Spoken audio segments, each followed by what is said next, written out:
देश के हर कोने में एक ही नाम गूंज रहा था।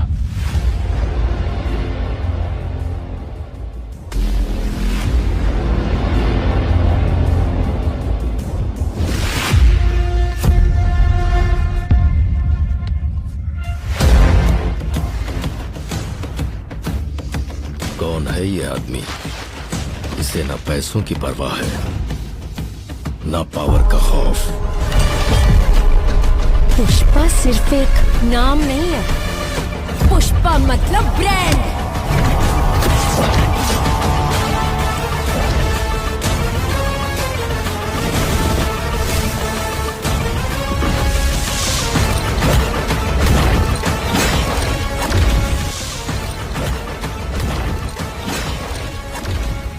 पूरी दुनिया को दिखाएगा।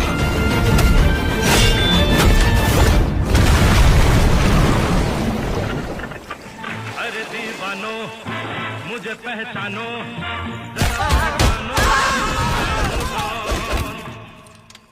पार्टी होगी पुष्पा।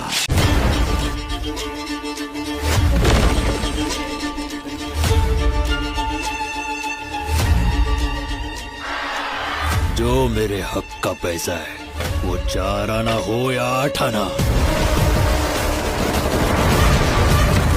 वो 7वें आसमान पर हो या 7 समंदर पार हो, पुष्पा का उसूल करने का वसूल।